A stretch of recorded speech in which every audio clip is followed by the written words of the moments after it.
EGM Stratégie et Management, en partenariat avec l'Association des industries d'Haïti, ADI, nous allons lancer ce samedi 13, ici, au centre de convention de El Rancho, cette première édition de cet événement. Donc cet événement, c'est la première édition d'un salon qui va offrir une belle vitrine sur tout le savoir-faire haïtien, passant de l'industrie textile, industrie de boissons, et des services et tout type d'entreprises, agro-industrie, gastronomie, services financiers, les énergies renouvelables, l'automobile. Donc tout sera là, même aussi les industries tournées vers l'exportation. Donc l'idée de cet événement justement, c'est de pouvoir soutenir et un petit peu relancer, booster les filières et nous permettre aussi de mettre en avant notre savoir-faire, parce qu'effectivement, il y a un savoir-faire made in Haiti, que ce soit en termes de produits, parce qu'on produit beaucoup de choses, mais que ce soit aussi en termes de différents types de services qui sont typiquement haïtiens. Cet événement sera aussi l'occasion de pouvoir honorer ou bien récompenser trois entreprises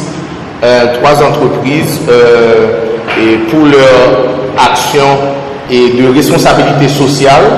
mais aussi cet événement sera l'occasion de pouvoir donner 2 bourses d'études et à 2 écoles techniques dans les filières techniques, Haïti Tech et Canada Technique pour 2 jeunes. Donc l'événement aussi aura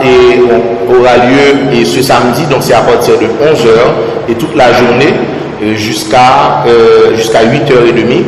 Je tiens à remercier aussi les principaux partenaires de cet événement qui sont en premier lieu le ministère du Commerce, et merci encore ministre pour votre soutien. Et le ministère du Commerce, ce n'est pas uniquement un sponsor, mais c'est vraiment un partenaire de l'événement qui aussi nous fournit toute leur assistance pour accompagner cet événement. Nous avons aussi la brasserie nationale, la Brana, nous avons la brasserie La Couronne, et nous avons l'ADI, l'Association des industries d'Haïti, qui vraiment est cette association patronale qui fait beaucoup de plaidoyer, notamment pour le secteur industriel, et notamment le secteur textile et autres, mais aussi la Barbancourt, justement, qui est un des partenaires de l'événement, qui est notre fierté nationale. L'organisation de tel événement permet non seulement aux entreprises et industries qui participent de promouvoir le savoir-faire et leur compétitivité, mais aussi de faire valoir leurs atouts,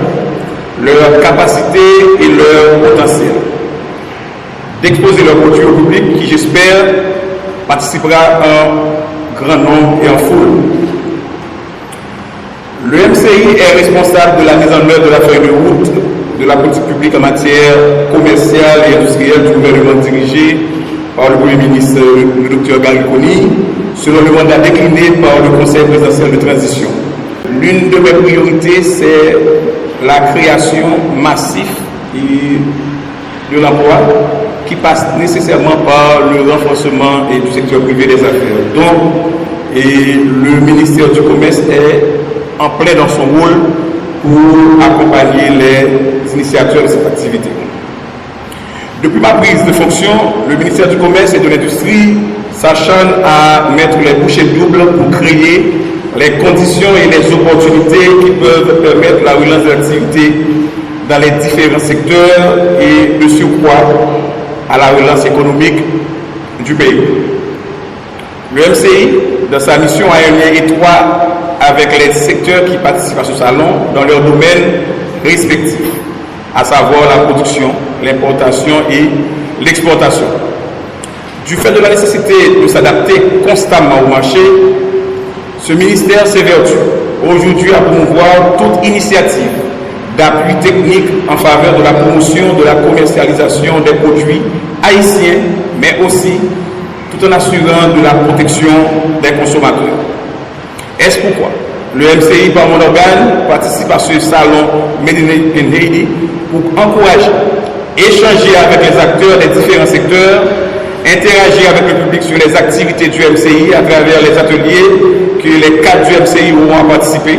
et intervenir pour soutenir la reprise des activités dans tous les secteurs.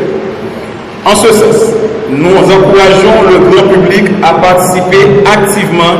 aux différents ateliers proposés durant le salon.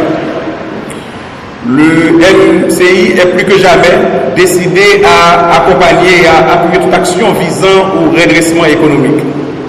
Nous souhaitons donc que cette première édition de la foire Made in Ebeki soit un réel succès et qu'il soit bénéfique pour toutes les entreprises et industries.